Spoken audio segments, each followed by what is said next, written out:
L'actualité à la une ce matin appelle aux réfugiés maliens qui entrent au Burkina à se faire enregistrer. Une association est allée à leur rencontre pour les sensibiliser. Elle leur a présenté les avantages et les inconvénients à suivre dans ce journal. Et puis, étalon junior Panthère du Gabon, c'est l'affiche de ce jour au stade du 4 août à l'occasion du match aller de la CAN Junior 2013. Jérôme Tchendrebego viendra nous en parler. Il nous présentera les enjeux et les forces en présence. Vous allez le voir tout à l'heure. Bonjour, bienvenue au 13h15 de la télévision du Burkina. Retour sur le séjour parisien du président du Faso en début de semaine. Blaise Compaoré a rencontré des investisseurs français intéressés par des affaires au Burkina, les transports, les technologies de l'information et de la communication, l'énergie sont les domaines qui attirent Charles Baba Gomina, Amadou Aristide Ouedraogo. Avec le groupe Bolloré déjà présent au Burkina, les échanges ont porté sur l'amélioration du réseau ferroviaire, mais aussi sur des projets nouveaux tels que l'énergie solaire. Vous êtes dans un pays qui est d'une grande stabilité et donc pour nous c'est très important car nous projetons des investissements à 10 ans ou 20 ans, donc c'est très important de savoir que le pays va rester toujours aussi efficace dans les 20 années. Nous avons aussi un projet important dans le photovoltaïque. Vous ne le savez pas sans doute, mais le Burkina Faso est le pays du monde ou l'un des pays du monde qui a le plus grand ensoleillement. Et aujourd'hui, les nouvelles technologies permettent, avec des panneaux solaires, de récupérer ce soleil. Or, notre groupe, avec ses batteries, qui permettent aujourd'hui de faire Autolib, en France, il y a plus de 2000 voitures, 42 000 clients, est le leader mondial de ces batteries polymères lithium. Et nous aimerions développer au Burkina une expérience pour démontrer que vous avez une richesse que vous ignorez et qui peut servir à toute la population, qui est ce fameux soleil qui pourrait être donc capté par nos batteries. Pour améliorer la vitesse, quand il s'agit d'écartement métrique, il faut améliorer donc le poids des rails. C'est ce que nous sommes en train de faire progressivement. Essayer de renouveler le chemin de fer que nous avons hérité depuis le début du siècle, du XXe siècle. Alors, en dehors de cet aspect, aujourd'hui, nous sommes en train de repenser, je dirais, les termes de la convention de concession que notre groupe, le groupe Bolloré, a avec les États du Burkina Faso et de Côte d'Ivoire, et peut-être à terme le Niger et le Bénin, pour voir comment donc on peut réhabiliter le chemin de fer actuel et éventuellement construire la boucle qui peut donc intégrer le Niger. La diminution de la vitesse aujourd'hui est beaucoup plus liée à la détérioration du chemin de fer qui a subi 2 crises successives à partir des événements qui sont arrivés en Côte d'Ivoire. Mais nous sommes en train d'essayer de ranger tout ça pour lever les points de ralentissement. Aux côtés du groupe Bolloré, c'est notre projet dans le domaine du chemin de fer. Cette conversation-là a porté sur le problème ferroviaire, le désenclavement du Sahel, y compris du Burkina Faso. En même temps, il y a un projet qui s'appelle Africa Rail, qui serait une liaison Ouagadougou, Niamey, Cotonou. Tout ça tarde, c'est difficile, c'est de ça que nous avons parlé. Nous sommes ouverts à tous les partenariats qui permettront enfin de poser du rail.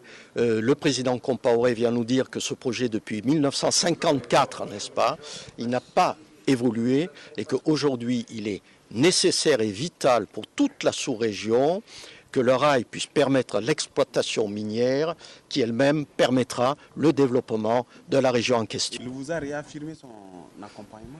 Monsieur le Président est un fervent défenseur du rail. Il est le fondateur, il est président fondateur, il est le seul président en exercice aujourd'hui qui est fondateur de l'accord de Ouagadougou qui a été signé en 1999. Donc voyez-vous, il est à l'origine en quelque sorte du renouveau du rail au Burkina et ses perspectives avec le Niger, le Bénin, de relier les ports, n'est-ce pas, de toute la sous-région. L'amélioration de la qualité des nouvelles technologies au Burkina préoccupe également Blaise Compaoré et le PDG de Alcatel-Lucent rassure.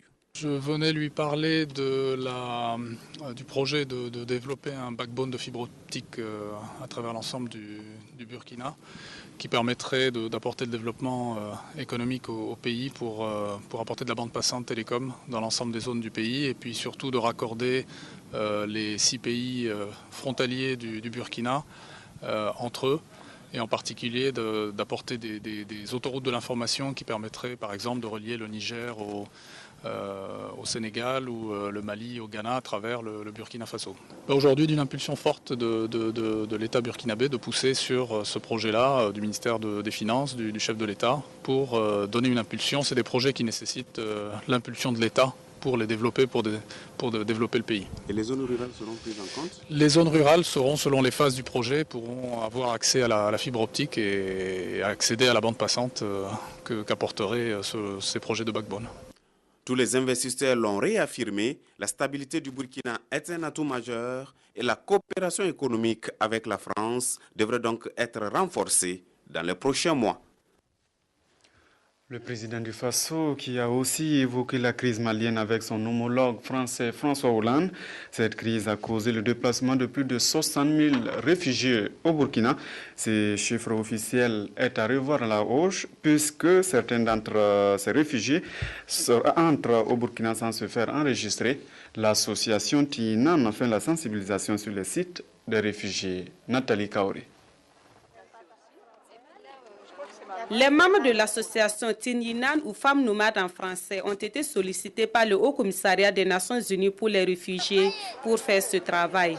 Pendant 1 mois et demi, elles ont séjourné auprès des réfugiés pour les sensibiliser sur la nécessité de se faire enregistrer en vue de bénéficier d'une meilleure protection.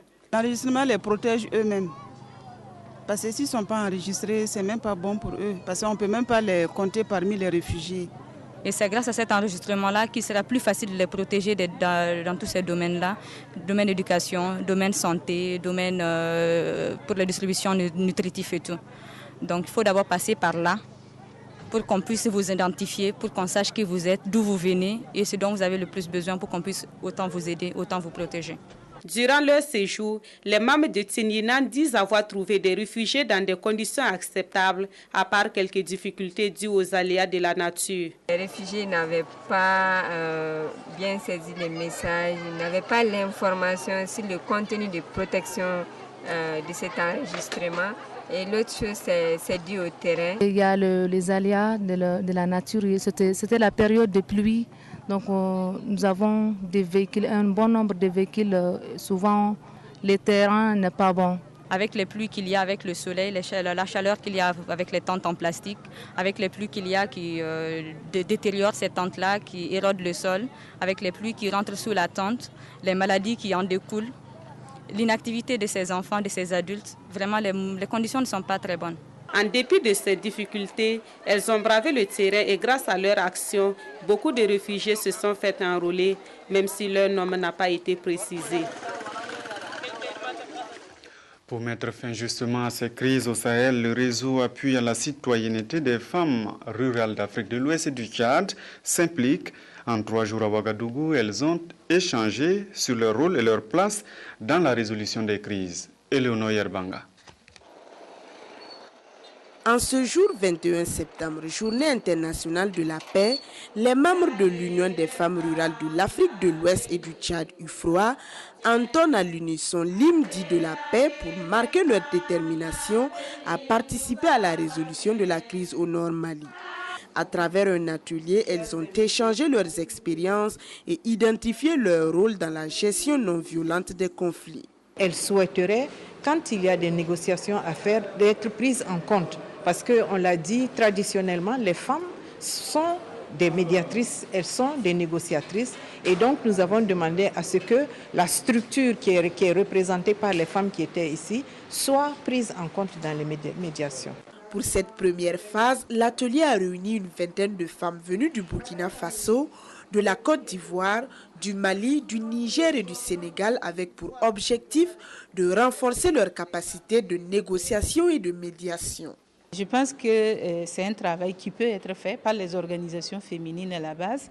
Et si les associations au niveau rural sont déjà conscientes et veulent s'engager dans ce domaine, c'est amener plus d'organisations féminines à prêcher l'évangile de la paix. Parce que s'il n'y a pas de paix, on ne peut rien faire.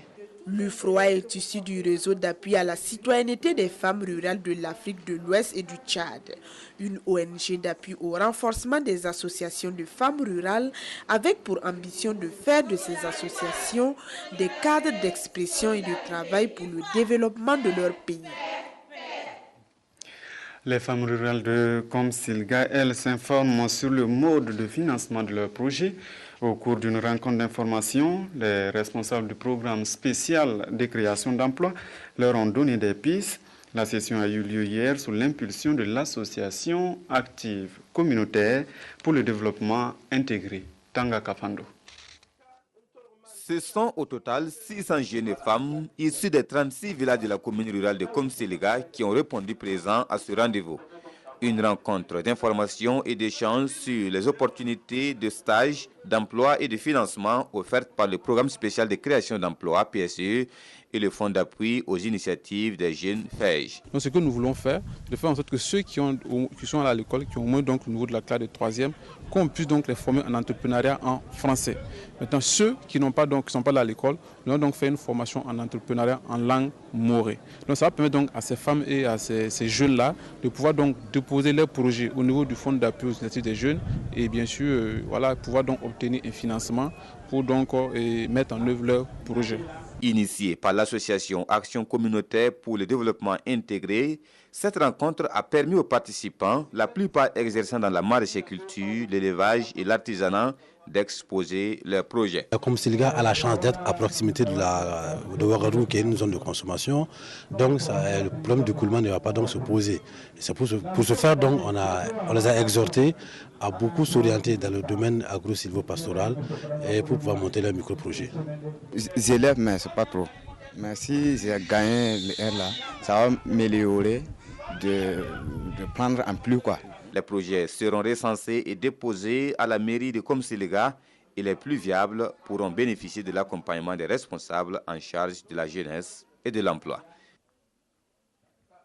Et voici un domaine qui pourrait intéresser ces jeunes femmes de Komsilga, le métier de garagiste. Réunis en association, ces professionnels ouvrent les portes de leur travail du 5 au 10 novembre prochain. Ils veulent se promouvoir et se faire connaître après 20 ans d'existence. Symphorien Somda. L'association des garagistes du Kadiogo AGK est une organisation socio-professionnelle. Elle regroupe des personnes qui exercent dans la réparation et la maintenance des véhicules automobiles. Elle s'est entretenue ce jeudi avec les médias pour expliquer l'organisation prochaine des journées portes ouvertes de l'association. C'était de donner l'information qu'une activité d'une importante envergure est en cours, initiée par les garagistes membres de l'association des garagistes du Kadiogo. Et cette activité va démarrer début novembre, juste le lendemain de la clôture du Salon international de l'artisanat de Ouagadougou. Et pour préparer les esprits, préparer les différents partenaires à prendre activement part à cette importante activité. Le garagiste et la sécurité routière, quelle contribution est le thème de ces journées? Et l'AGK veut, à travers celui-ci, aider les services techniques chargés de la sécurité routière à sensibiliser les propriétaires de véhicules automobiles à maintenir leurs engins en bon état. Nous constatons que l'insécurité routière se développe d'une manière effarante, interpellés pour répondre, pour apporter leur contribution à réduire justement cette calamité qui fait beaucoup de dégâts ces temps-ci, aussi bien au Burkina que dans la sous-région. Mais pour ce qui concerne l'AGK, elle apportera sa contribution à améliorer donc une compréhension et une maîtrise des techniques dans la circulation. L'AGK, par ses actions, contribue à réduire le taux de chômage des jeunes, à lutter contre la pauvreté et la délinquance juvénile. Elle contribue aussi à rechercher des solutions idoines pour réduire l'insécurité hors des routes en vue de garantir la quiétude pour tous. Ces journées vont attirer sans doute les transporteurs burkinabés. En attendant, garagistes et transporteurs sont ensemble en formation à Bobo-Dioulasso. Grâce au CCVA et la Direction générale des transports terrestres et maritimes, ils apprennent sur la procédure de réception technique des véhicules. Christine Koulibaly. Visite technique commentée de contrôle de véhicules, formation des acteurs du transport, ce sont là les grandes articulations de cette journée du transporteur burkinabé. Première du genre, cette journée ambitionne améliorer la sécurité routière en milieu urbain et interurbain en apportant aux acteurs de la route des informations sur les procédures de réception technique des véhicules, notamment sur le règlement 14 de l'UEMOA. On a défini au niveau de cette réglementation les charges limites, les PTAC limites pour les véhicules isolés et les PTRA pour les ensembles articulés.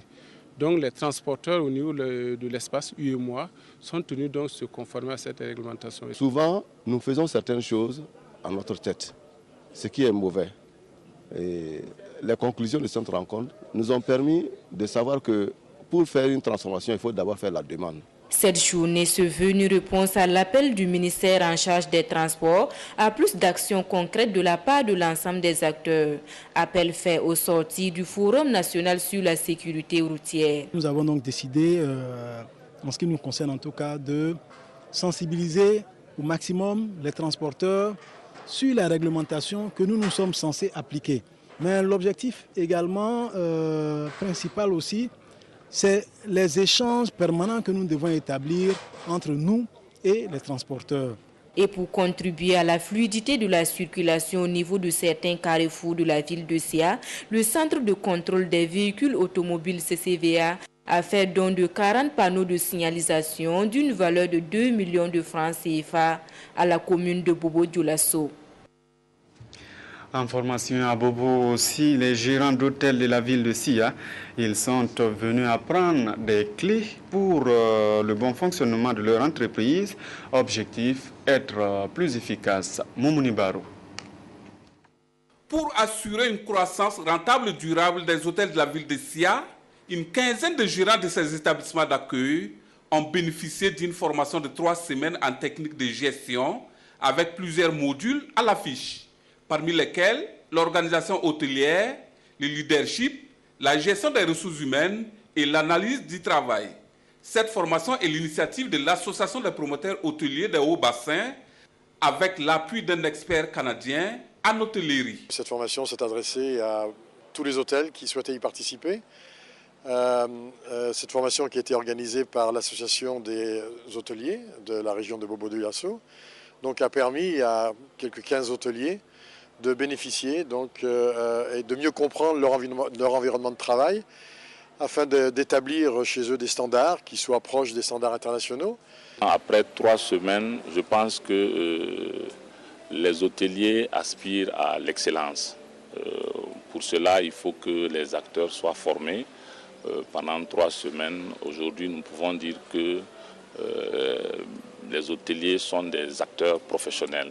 Les participants pensent avoir acquis des rudiments nécessaires pour faire de l'hôtellerie une entreprise rentable. Durant 3 semaines de formation, on a fait le tour. Nous avons appris beaucoup sur la gestion hôtelière.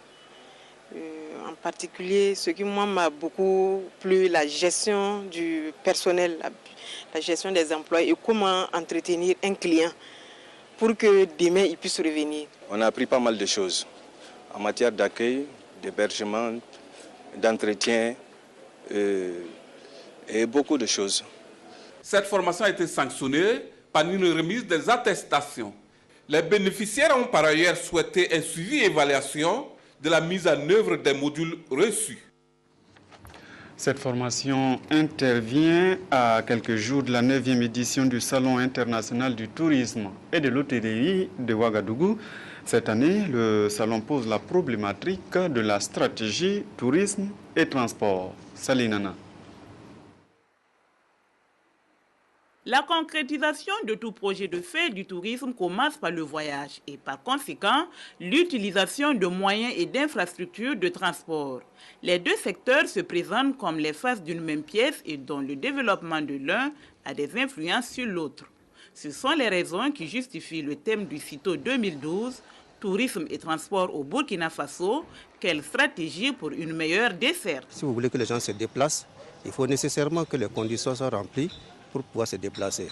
D'abord, pour quitter Ouagadougou par exemple et se retrouver, n'est-ce pas, à Bobo-Dioulasso afin de visiter les riches sites qui y sont, il faut qu'on puisse avoir vraiment un accès facile. Ensuite, à partir de là, l'accessibilité des sites peut être un problème et les pistes ne sont pas toujours aussi faciles. et particulièrement au moment des saisons pluvieuses. Ensuite, la question même de la desserte aérienne, du transport aérien, est quelque chose de fondamental.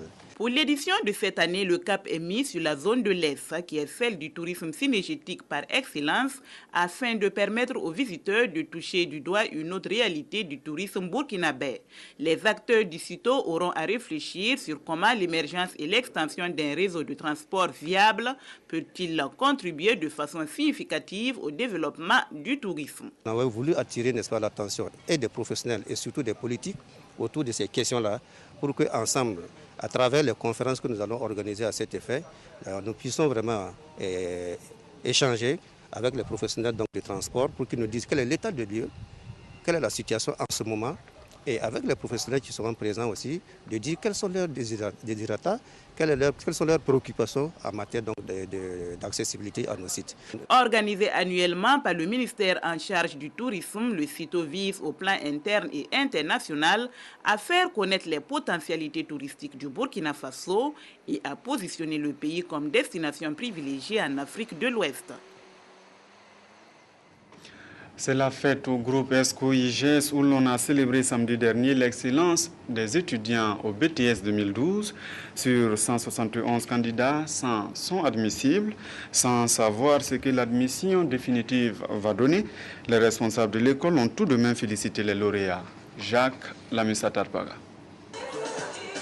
Ils sont 100 à pouvoir se hisser dans l'élite du groupe ESCO-IGES au BTS 2012.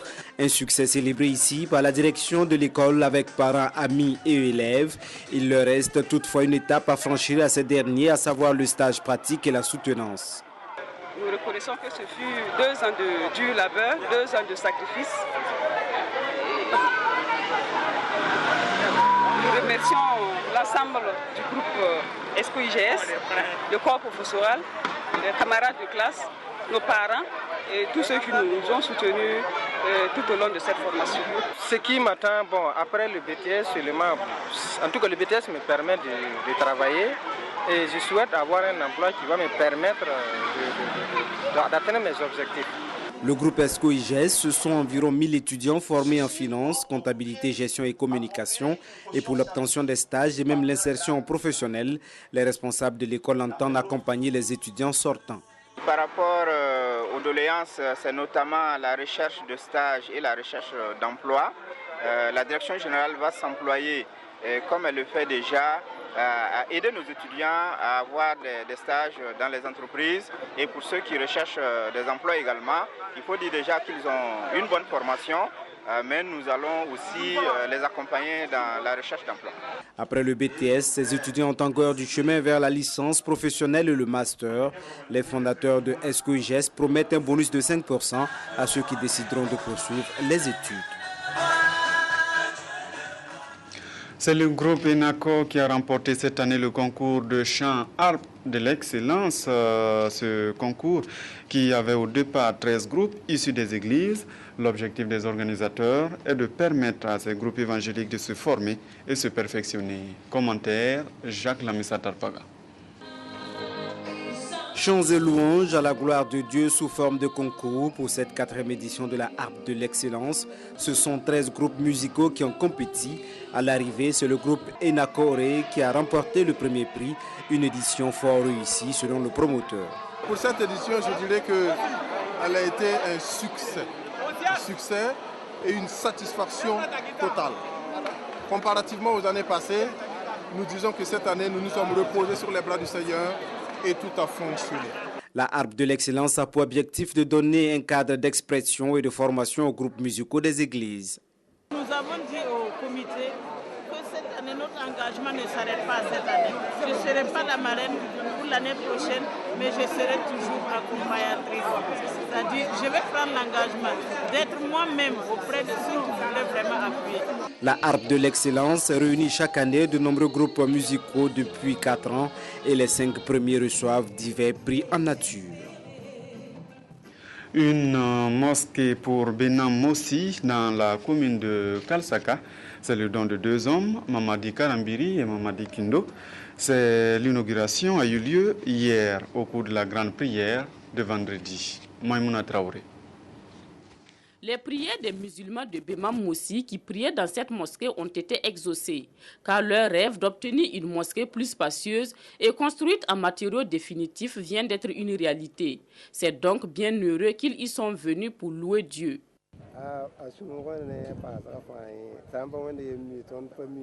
Dieu seul peut mesurer notre joie. Cette mosquée est un outil très précieux pour nous. Elle vient raffermir notre foi en Dieu. Nous sommes très heureux. On ne s'attendait pas à une mosquée de cette envergure. Que Dieu bénisse les donateurs et leur donne assez de moyens pour nous soutenir. L'œuvre est de 2 hommes qui ont bien voulu répondre aux sollicitations de ces musulmans. Je parle au nom des donateurs de cette mosquée, Mahamadi Karambiri et Mahamadi Kindo, tous deux résidents à Bobo. Les musulmans de Bemam Moussi leur ont fait part de leur souhait d'avoir une mosquée de vendredi digne de ce nom. C'est ainsi qu'avec l'aide de leurs partenaires, les donateurs ont pu construire celle-ci.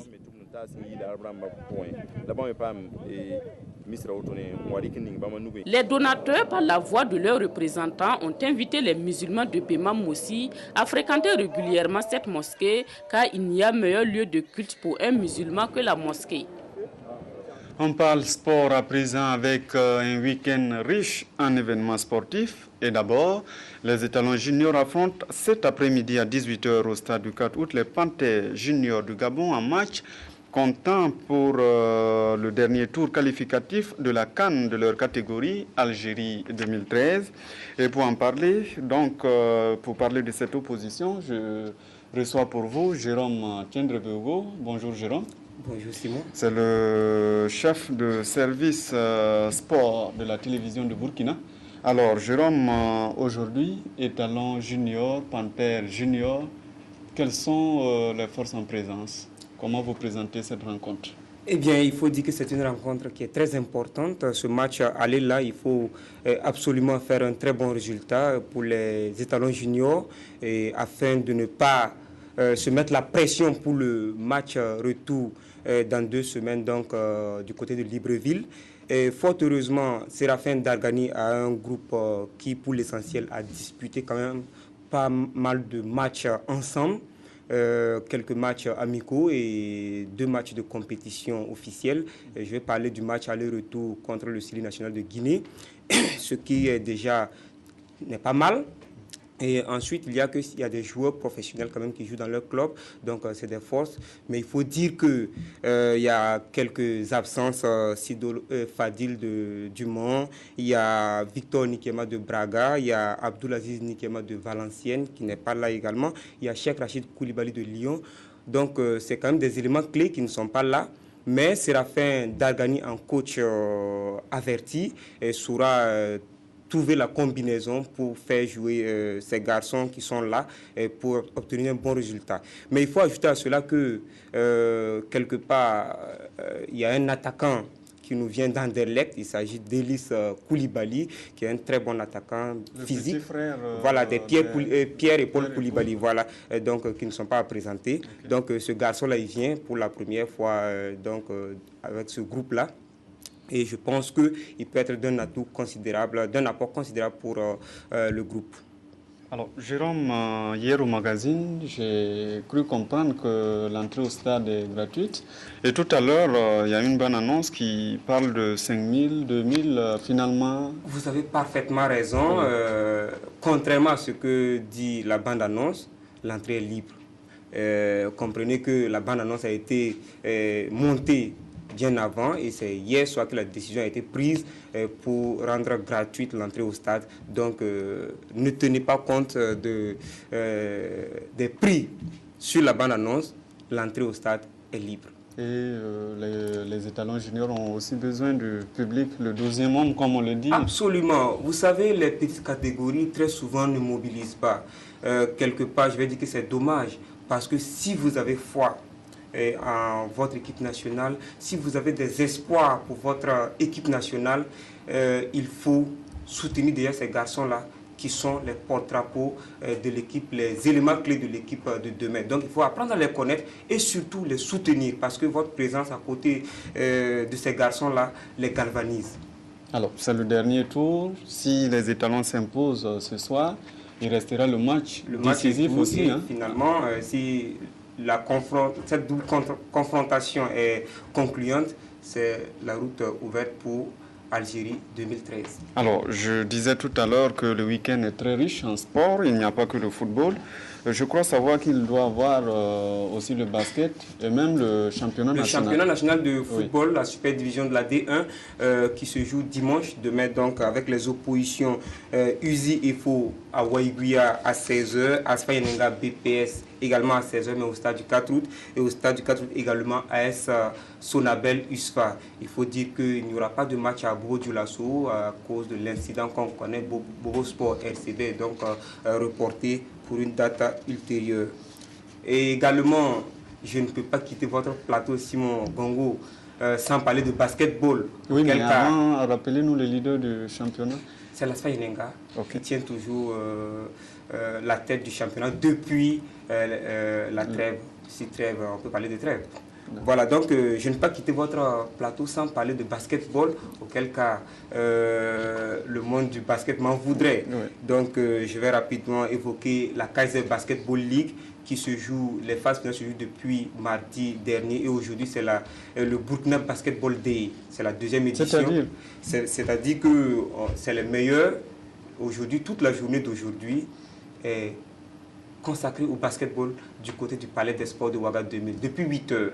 Et les cadets où l'AS LBK a battu le RCB 52-20 et l'ASTI en cadet garçon donc a battu l'AS Gob 57-47. C'était ce matin et ce soir on a les oppositions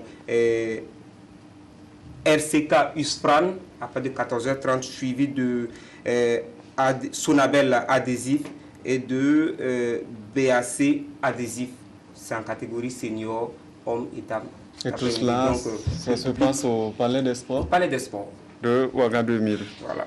Sans oublier naturellement le match des étalons juniors ce soir à 18h au stade du 4 août.